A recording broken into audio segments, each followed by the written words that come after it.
अमरोहा में दूसरे चरण में मतदान होना है और आज चुनाव प्रचार का अंतिम दिन है। चुनाव प्रचार के लिए पहुंचे जयंत चौधरी ने मीडिया के चुनाव प्रचार के अंतिम दिन के सवाल को लेकर कहा, जब लोहा गर्म होता है तभी चोट में मजा आता है। अंतिम दिन है, प्रचार का आखिरी पल, कोई भी कमी ना छोड़ी जाए।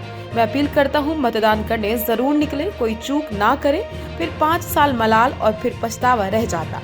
जो सरकार के अच्छे काम हुए, गरीब के लिए, गरीब उन्मूलन के लिए करोड़ों घर बनाए गए, शौचालय बन गए, सड़कें बन गई, आवागमन लोगों का आसान हो गया। अगले चरण में हम चाहेंगे प्रधानमंत्री ग्राम सड़क योजना को फिर दोबारा नए चरण से बनाया जाए। जो ग्रामीण क्षेत्र में आवास है उनके लिए महत्वपूर्ण लक्ष्य तय हो, किसानों के लिए अच्छे कामों, नौजवानों के लिए रोजगार सृजन का काम हो। अमरोहा से दैनिक भास्कर के लिए जावेद आलम की रिपोर्ट। जब लोहा गर्म होता है तभी चोट मारने में मजा आता है। तो अंतिम घड़ी है, प्रचार का आखिरी दिन है, आखिरी पल, कोई कमी ना छोड़ी जाए। मैं अपील करता हूं कि मतदाता जरूर निकलें, कोई चूक ना करें, फिर 5 साल मलाल और पछतावा रह जाता है। अभी मौका है और सरकार की जो अच्छे काम हुए हैं गरीब के लिए, गरीबी उन्मूलन के लिए, करोड़ों घर बन गए, शौचालय बन गए, सड़कें बन गई, आवागमन लोगों का आसान हो गया। अगले चरण में हम चाहेंगे कि प्रधानमंत्री ग्राम सड़क योजना को फिर दोबारा नए चरण से बढ़ाया जाए। जो ग्रामीण क्षेत्र में आवास हैं, एक अच्छा महत्वाकांक्षी लक्ष्य उसके लिए तय हो, किसानों के लिए अच्छे काम हो, नौजवानों के लिए रोजगार सृजन के लिए सरकारें काम करें।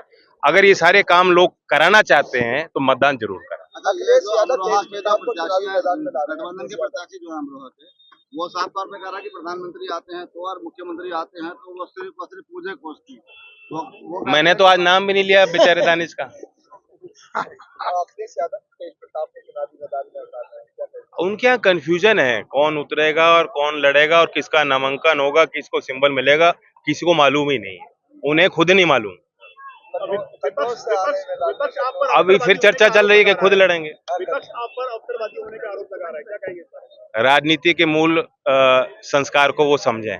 राजनीतिक पार्टियां अलग अलग हैं, विचार अलग अलग हैं, सबकी कोशिश होती है सत्ता में आओ और अपने काम हो। आम आदमी पार्टी हमने अपनी नीति नहीं छोड़ी, विचार नहीं छोड़े, उन्हीं विचारों को लेकर चलेंगे। संजय सिंह कह रहे हैं कि गुजरात से इन्होंने जो है तानाशाही की शुरुआत कर दी है, सूरत से। ये डर बनाया जा रहा है, भैया आएंगे तो संविधान खत्म हो जाएगा। प्रधानमंत्री खुद कह रहे हैं, अब इनकी बात पे विश्वास करें, प्रधानमंत्री पे करेंगे। प्रधानमंत्री कह रहे हैं कि मैं संविधान की शपथ मैंने ली है, संविधान का सम्मान मैं करता हूं, देश के लिए ग्रंथ है ये। भारत का संविधान कोई नहीं बदल सकता। भारत के संविधान की जो मूल धारणा है उस पर कोई छेड़छाड़ नहीं कर सकता है, सरकार किसी की हो जाए। और इतना दो टूक को जब प्रधानमंत्री खुद कह रहे हैं तब भी ये जो बेकार की बात कर रहे हैं कि आगे चुनाव ही नहीं होगा, ईवीएम खराब है, फिर भी हमें वोट दे दो, तो इनके लिए वोट क्यों देखो।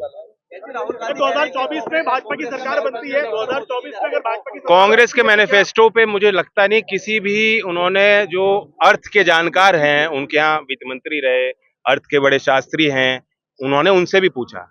कांग्रेस के प्रवक्ता से पूछा गया कि जो आप बांटने की बात कर रहे हो कि हर जो है साल में 1 लाख हर गरीब को दे दोगे, अप्रेंटिसशिप एक्ट हर नौजवान को पैसा दोगे, ये संसाधन कहाँ से जुटाए जाएंगे और कितना इसमें लागत लगेगी, वो कांग्रेस के प्रवक्ता खुद नहीं बता पाए कि कितना पैसा लगेगा।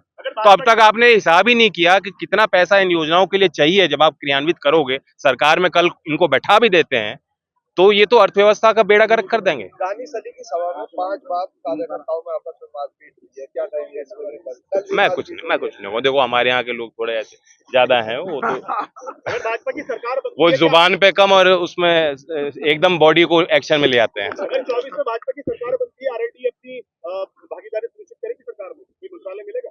देखिए, ये भागीदारी हम थोड़ी ना सुनिश्चित करेंगे, ये तो प्रधानमंत्री की क्रिया होती है, ये उनकी सोच और विजन होता है, वो टीम बनाते हैं, ये उनका प्रेरोगेटिव है, हमारा नहीं है। और हमारी कोई मांग नहीं है मंत्री बनने के लिए, मंत्रालय के लिए सरकार में नहीं आए। ये तो चौधरी चरण सिंह जी को भारत रत्न दिया है और एक इच्छा शक्ति जाहिर की सरकार ने कि किसानों के लिए सरकार और काम करना चाहती है, इसलिए हम लोग साथ आए।